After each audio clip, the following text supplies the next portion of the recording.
Mania man, this is Alex Total Transportation. Let me hear you say yeah.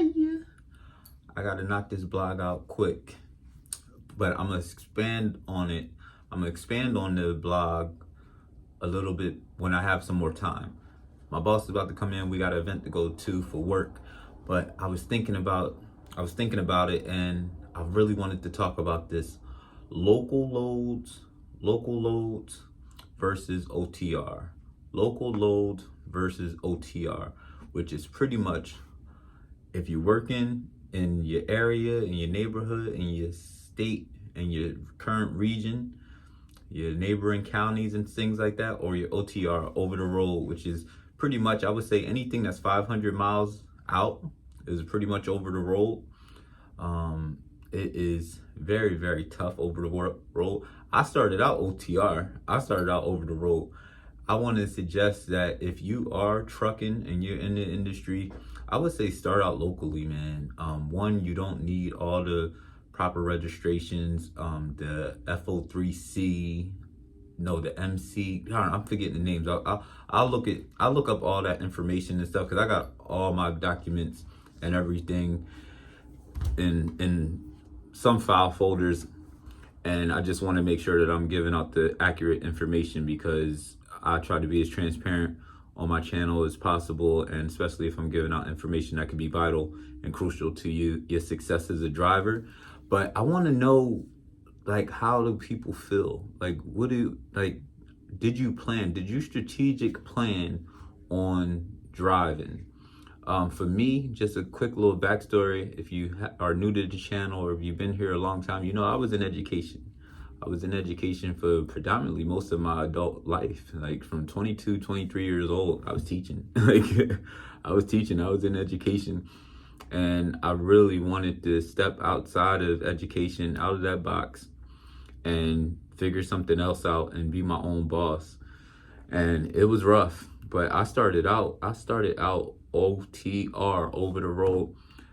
Do not start out OTR, like, unless you have some type of security, some type of huge cushion, because that money gets eaten up so quickly. Anybody that's OTR, please comment below, share some stories, some suggestions, anybody with everyone about your experience OTR. It is expensive. I know a lot of people get hung up when they see these other YouTube channels and stuff, and I'm not dissing anybody because there's a lot of good information out. Heck, I looked at a lot of informational videos before I even got into the game and talked to my mentor and everything before I jumped in. And I should have, like, in hindsight, if I could do it all over again, I would start locally. Like, I would have just stayed in Florida and did all Florida loads.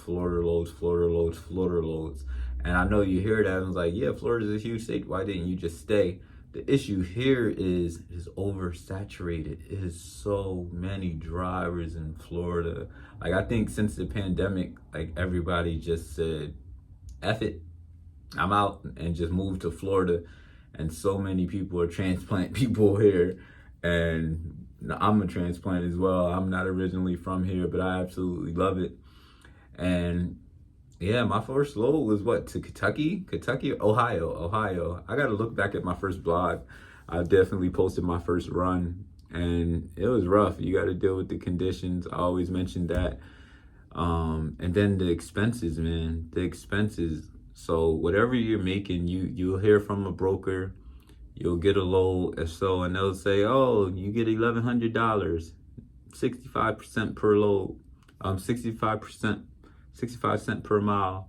And you're like, $1,000? I could make $1,000 in 2 days when I got to get up there? Okay, it's Friday today. I got to get it there Monday, 72 hours. Okay, that's $1,000 in 3 days. That's pretty much more than a lot of people make in a day. Bam, you get that 1,000, you do that run, you work 3 days, you coming from Florida to, let's just say, Ohio. What's that? I don't know, 800 miles. How many times you gonna fill up your gas? Probably 5. Like, you just got to make sure you account for all the expenses, man. I definitely made some mistakes as far as food, gas prices. I can't necessarily change. They are coming down now, but it was a rough time.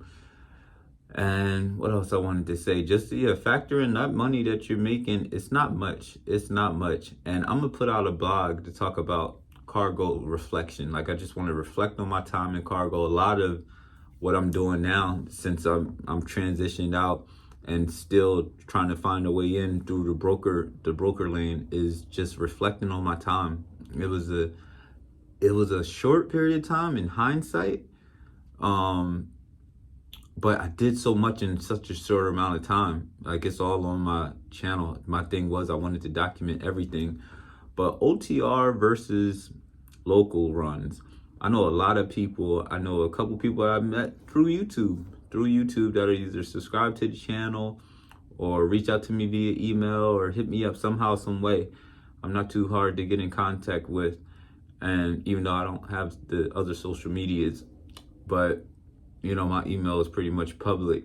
And yeah, some people are doing real well with local runs. I know a lot of Uber drivers, a lot of rideshare apps or so that are doing really, really good. The gig apps that I hear really well. You guys got to give me the information about those, but I heard that they're really, really, really well. And a lot of people are doing a lot of good stuff locally. It's just, can you handle the driving? It is tough. I actually loved driving. Like, that was the best portion to me. I had no issues going from Florida to Texas, from Texas to Connecticut to Miami. Like, I love to do it. That was the simplest thing about cargo to me was the driving portion. The costs were rough. But I want to know what you think. Local loads versus OTR. A lot of people think OTR is where the money is at, but I know a lot of people that are making way more money on local loads. The local loads, you're getting more money per mile instead of the long distance. So let me know what you think. I hope everybody is well. Thanks for staying tuned into the page. Thanks for supporting me throughout my time there. I'm back in education now, working hard, making a way for myself, climbing out of a large deficit that I climbed myself into. I climbed into myself, and everything is working out. I always say, like, it'll never be a time where I feel defeated, unless I'm dead. Maybe I'll feel defeated in the afterlife. Like, darn, I should have been living a little longer. But until then, no matter what I go through, I persevere. I work hard. I give positive energy. I'm a praying man. And I truly hope, somebody, just one person can listen to this video and it inspires them, or it's informative enough for them to do better than me and, just level up. Life is short and it's also purposeful. Your time is meaningful here. So keep staying encouraged. Keep on driving. I want to know what the business is out there, because I kind of miss it, man. I do miss it. I love being on the road. That was the coolest part to me. Like, seeing all the different cities. I didn't like the cold. Look at my video. I did not like the cold. I'll show you. I got palm trees in my office.